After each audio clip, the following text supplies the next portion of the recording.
Mean राशि के तहत पैदा हुए लोग आमतौर पर बहुत संवेदनशील और दयालु होते हैं। आप सहानुभूति और गहरी भावनाओं से भरे हुए होते हैं। रिश्तों, काम और जीवन के हर पहलू के प्रति आपका नजरिया हमेशा बहुत कलात्मक और आदर्शवादी होता है। आप सभी राशियों में सबसे सहज हैं। आपकी सहज क्षमताएं आपके जीवन में बहुत मदद करती हैं। आपके पास आध्यात्मिक उपाय शक्तियां और प्रचुर आध्यात्मिक प्रतिभा भी है। बात करते हैं स्वास्थ्य की। मीन राशि वालों, स्वास्थ्य के दृष्टिकोण से साल 2025 थोड़ा सा कमजोर नजर आ रहा है, इसलिए इस वर्ष स्वास्थ्य के प्रति पूरी तरह से जागरूक रहना और अपनी शारीरिक प्रकृति के अनुसार खानपान व आहार विहार अपनाना जरूरी रहेगा। साल की शुरुआत से लेकर मई महीने तक राहु केतु का गोचर आपके पहले भाव पर प्रभाव डालता रहेगा, जो स्वास्थ्य के लिए अच्छा नहीं है। विशेषकर यदि आपकी शारीरिक प्रकृति वायु तत्व प्रधान है,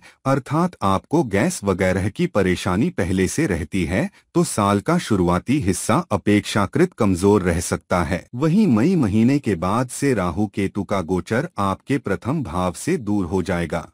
इस मामले में आपको राहत मिल सकती है, लेकिन मार्च से ही शनि का गोचर आपके पहले भाव में हो जाएगा और वर्ष पर्यंत यही बना रहेगा, जो स्वास्थ्य को बीच बीच में कमजोर करने का काम कर सकता है। आपके खानपान में भी असंतुलन देखने को मिल सकता है। आप स्वभाव से थोड़े से आलसी हो सकते हैं। करते हैं लव लाइफ की। मीन राशि वालों, आपके पंचम भाव पर इस वर्ष किसी नकारात्मक ग्रह का लंबे समय तक प्रभाव नहीं है। यह एक अच्छी स्थिति है, लेकिन कुछ विद्वान राहु की पंचम दृष्टि को मानते हैं, जिसके चलते साल की शुरुआत से लेकर लगभग मई महीने के मध्य भाग तक राहु का प्रभाव पंचम भाव पर माना जा सकता है। इस कारण से कोई बड़ी समस्या आपकी लव लाइफ में नहीं आएगी, लेकिन छोटी मोटी गलतफहमियां बीच बीच में रह सकती हैं, जिन्हें आप समझदारी दिखाकर दूर कर सकते हैं और अपनी लव लाइफ को एंजॉय कर सकते हैं। मई महीने के बाद राहु का प्रभाव भी पंचम भाव से दूर हो जाएगा। आप अपने प्रयासों, अपने कर्मों और अपने बर्ताव के अनुसार अपनी लव लाइफ में परिणाम प्राप्त करते रहेंगे। प्रेम के कारक ग्रह शुक्र साल के अधिकांश समय आपका फेवर करते हुए प्रतीत हो रहे हैं। इन सभी कारणों से सामान्य तौर पर आपकी लव लाइफ अच्छी बनी रहेगी। कहने का तात्पर्य यह कि साल 2025 आपकी लव लाइफ के लिए अच्छा है। कोई बड़ी समस्या इस वर्ष प्रतीत नहीं हो रही है। छोटी मोटी समस्याएं कभी कभार देखने को मिल सकती हैं, जो स्वाभाविक समस्याएं मानी जाएंगी, यानी कि ऐसी समस्याएं हर किसी के साथ कभी कभी आ जाती है। इसलिए इस साल मीन राशिफल 2025 के अनुसार अपने प्रेम में पारदर्शिता बनाए रखते हुए अपनी लव लाइफ को आप एंजॉय कर सकेंगे। बात करते हैं वैवाहिक जीवन एवं विवाह की। मीन राशिफल 2025 के अनुसार यदि आपकी उम्र विवाह की हो चुकी है और आप विवाह की कोशिश भी कर रहे हैं, तो अनुकूल परिणाम पाने के लिए इस वर्ष थोड़ी सी एक्स्ट्रा कोशिश करने की जरूरत पड़ सकती है, क्योंकि साल की शुरुआत से लेकर लगभग मई महीने के मध्य भाग तक राहु केतु का प्रभाव सप्तम भाव पर बना रहेगा, जो विवाह से संबंधित मामलों में अड़चने देने का काम कर सकता है। हालांकि इसी अवधि में एक अच्छाई भी जुड़ी रहेगी, वह है बृहस्पति की पंचम दृष्टि। बृहस्पति पंचम दृष्टि से आपके सप्तम भाव को देखेगा, जो विवाह करने की अवसर दे सकता है। यानी कि एक तरफ राहु केतु विवाह के योग को कमजोर करने की कोशिश कर रहे हैं, तो वहीं बृहस्पति विवाह के योग को मजबूत करने की कोशिश करेगा। विवाह से संबंधित मामलों में बृहस्पति की ज्यादा चलेगी और विवाह के योग येन केन प्रकारेण बन जाएंगे। ऐसे में लगातार की गई कोशिश विवाह करवा सकती है। अर्थात साल का पहला हिस्सा विवाह से संबंधित मामलों के लिए कठिनाई भरा किंतु अनुकूल परिणाम देने का काम कर सकता है। बाद का समय शायद विवाह से संबंधित मामलों में बहुत अधिक सपोर्ट न कर पाए। वहीं वैवाहिक जीवन की बात की जाए तो इस मामले में इस वर्ष बहुत ही सावधानी पूर्वक निर्वाह करने की जरूरत रहेगी। साल के पहले हिस्से में राहु केतु का प्रभाव सप्तम भाव पर रहेगा। वहीं मार्च के बाद शनि का प्रभाव सप्तम भाव पर पूरे वर्ष बना रहेगा, जो दाम्पत्य जीवन में कुछ परेशानियां देने का काम कर सकता है। जीवन साथी का स्वास्थ्य बीच बीच में परेशान कर सकता है अथवा जीवन साथी के साथ तालमेल बिठाने में कुछ कठिनाइयां रह सकती हैं। हालांकि इन सब के बीच एक अनुकूल बात यह रहेगी कि साल के पहले हिस्से में विशेषकर मई महीने के मध्य भाग तक बृहस्पति की दृष्टि के चलते समस्याएं आएंगी, लेकिन ठीक भी हो जाया करेंगी। जबकि मई महीने के मध्य भाग के बाद आपको समस्याओं को दूर करने के लिए खूब प्रयास करने की आवश्यकता पड़ सकती है। कहने का तात्पर्य यह कि विवाह होने या विवाह करने से संबंधित मामलों के लिए साल का पहला हिस्सा बेहतर है, जबकि वैवाहिक जीवन के लिए पूरे वर्ष सावधानी और समझदारी पूर्वक निर्वाह करने की आवश्यकता रहेगी। तुलना करें तो साल का पहला हिस्सा बेहतर रह सकता है। बात करते हैं शिक्षा की। मीन राशिफल 2025 के अनुसार शिक्षा के दृष्टिकोण से साल 2025 मिलेजुले परिणाम दे सकता है। आपके लग्न या राशि स्वामी बृहस्पति, जो उच्च शिक्षा के कारक भी होते हैं, साल की शुरुआत से लेकर मई महीने के मध्य भाग तक तीसरे भाव में रहेंगे,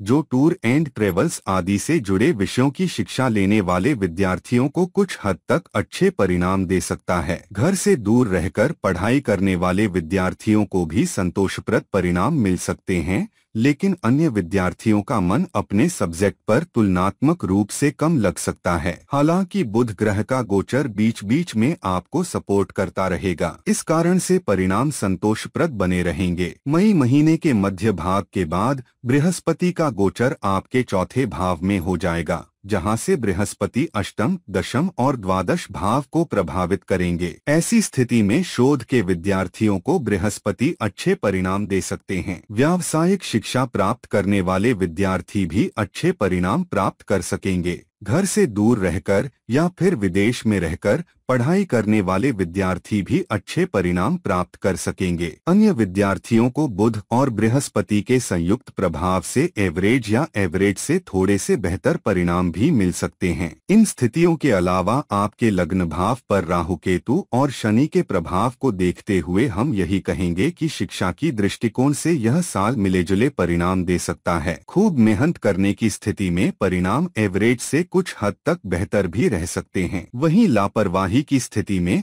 परिणाम कमजोर भी रह सकते हैं। ऐसी स्थिति में अपने स्वास्थ्य का ख्याल रखते हुए अपने सब्जेक्ट पर फोकस करने की कोशिश करते हुए आप संतोषप्रद परिणाम प्राप्त कर सकेंगे। बात करते हैं व्यापार की। मीन राशि वालों, व्यापार व्यवसाय के दृष्टिकोण से भी इस साल को हम मिलाजुला या एवरेज कह सकते हैं। हालांकि आपके सप्तम भाव के स्वामी और व्यापार के कारक ग्रह बुध आपको यथासंभव अनुकूल परिणाम देना चाहेंगे, यानी कि साल के अधिकांश समय आपके फेवर में रहेंगे। लेकिन दशम भाव के स्वामी बृहस्पति के गोचर को इस वर्ष बहुत अच्छा नहीं कहा जाएगा। मीन राशिफल 2025 के अनुसार शनि का गोचर भी सपोर्ट करता हुआ प्रतीत नहीं हो रहा है। इन सभी कारणों से इस वर्ष व्यापार व्यवसाय को जिस निष्ठा की जरूरत या जिस लगन की जरूरत रहती है, शायद आपकी तरफ से उतनी कोशिश न हो पाए, या फिर कुछ ऐसे कारण सामने आए जिनके कारण आप व्यापार व्यवसाय के लिए पूरा समय न निकल पाएं और वैसे परिणाम न प्राप्त कर सकें जैसे आप चाहते हैं। कहने का तात्पर्य यह कि साल 2025 में व्यापार व्यवसाय से संबंधित मामलों में परिणाम थोड़े से कमजोर रह सकते हैं। हालांकि मई महीने के मध्य भाग के बाद बृहस्पति दशम भाव को देखेंगे, जो आपकी मेहनत के अनुरूप आपके व्यापार व्यवसाय को तरक्की देना चाहेंगे। बात करते हैं नौकरी एवं करियर की। मीन राशि वालों, नौकरी के दृष्टिकोण से यह साल एवरेज या एवरेज से बेहतर परिणाम भी दे सकता है। आपके छठे भाव के स्वामी ग्रह सूर्य पूरे साल में 4 से 5 महीने ही आपका फेवर करना चाहेंगे। वहीं मई के बाद छठे भाव में केतु का गोचर भी आपकी नौकरी में आपका समर्थन करेगा। 8 साल के पहले हिस्से में नौकरी को लेकर थोड़ा सा असंतोष रह सकता है, लेकिन साल का दूसरा हिस्सा नौकरी के दृष्टिकोण से अच्छा रह सकता है। हालांकि कार्यालय का माहौल थोड़ा सा बिगड़ा रहेगा। इंटरनल पॉलिटिक्स बीच बीच में मन को अप्रसन्न करेगी। मीन राशिफल 2025 के अनुसार कुछ सहकर्मियों का बर्ताव अजीबोगरीब रह सकता है। इन सब के बावजूद भी धैर्य पूर्वक काम करते रहना है, क्योंकि ऐसा करने की स्थिति में मई महीने के बाद से आपको अच्छे परिणाम मिलने शुरू हो जाएंगे। कहने का तात्पर्य है कि साल का शुरुआती हिस्सा जॉब के दृष्टिकोण से थोड़ा सा कमजोर, लेकिन बाद का हिस्सा अच्छा रह सकता है। इस तरह से आप इस वर्ष नौकरी के मामले में एवरेज परिणाम प्राप्त कर सकेंगे। बात करते हैं आर्थिक स्थिति की। मीन राशिफल 2025 के अनुसार आर्थिक मामलों के लिए भी यह साल मिलाजुला रह सकता है। धन भाव के स्वामी मंगल साल के कुछ महीनों में ही आर्थिक मामले में आपका पूरा सपोर्ट कर सकेंगे। वहीं साल की शुरुआत से लेकर मार्च के महीने तक लाभ भाव के स्वामी द्वादश भाव में रहेंगे, जो आर्थिक मामले के लिए अच्छी स्थिति नहीं है। हालांकि मार्च के बाद से लाभ भाव के स्वामी पहले भाव में जाएंगे, जो तुलनात्मक रूप से बेहतर स्थिति कही जाएगी। लाभ भाव के स्वामी का पहले भाव में जाना लाभ और आपसे एक अच्छा कनेक्शन माना जाएगा, अर्थात आमदनी के स्रोतों में इजाफा हो सकता है या इंक्रीमेंट इत्यादि देखने को मिल सकता है, जिसके चलते आप आर्थिक मामले में कुछ मजबूती का अनुभव करेंगे। लेकिन शनि के गोचर को पहले भाव में अच्छा नहीं माना जाता, यानी कि बहुत अच्छे परिणाम नहीं मिलेंगे, फिर भी तुलनात्मक रूप से बेहतर रह सकते हैं। धन के कारक ग्रह बृहस्पति साल की शुरुआत से लेकर मई महीने के मध्य भाग तक नवम दृष्टि से लाभ भाव को देखेंगे। हालांकि लाभ भाव में मकर राशि रहेगी और मकर राशि के साथ बृहस्पति का संबंध अच्छा नहीं होता है, फिर भी बृहस्पति की दृष्टि तो बृहस्पति की दृष्टि है, वह फायदा जरूर करवाएगी। इस तरह से हम कह सकते हैं कि यह साल आमदनी के दृष्टिकोण से आपको मिलेजुले परिणाम दे सकता है। आप अपनी मेहनत के अनुरूप 100% न सही लेकिन 70 से 80% लाभ प्राप्त करते रहेंगे। साल 2025 में मीन राशि वालों के लिए उपाय। प्रत्येक चौथे महीने जटा वाले सूखे नारियल बहते हुए निर्मल जल में बहाएं। हर दिन की शुरुआत सकारात्मक विचारों के साथ करें। अपने लिविंग रूम के दक्षिण या उत्तर पश्चिम कोने में एक क्रिस्टल कछुआ रखें और अंदर एक सिक्का रखें। मांस, मदिरा, अंडे व अश्लीलता इत्यादि से दूरी बनाए रखें। प्रत्येक तीसरे महीने कन्याओं का पूजन कर उनका आशीर्वाद लेते रहें तथा मां दुर्गा की पूजा अर्चना भी करते रहें। आशा करता हूं कि वीडियो की जानकारी अच्छी लगी होगी। यदि आपको वीडियो अच्छा लगा हो तो वीडियो को लाइक और शेयर जरूर कर दें। चैनल को पहली बार देख रहे हैं तो चैनल को सब्सक्राइब करके बेल आइकन को जरूर दबा लें, जिससे इस प्रकार के वीडियो आपको सबसे पहले मिलते रहेंगे। वीडियो में अंत तक बने रहने के लिए धन्यवाद।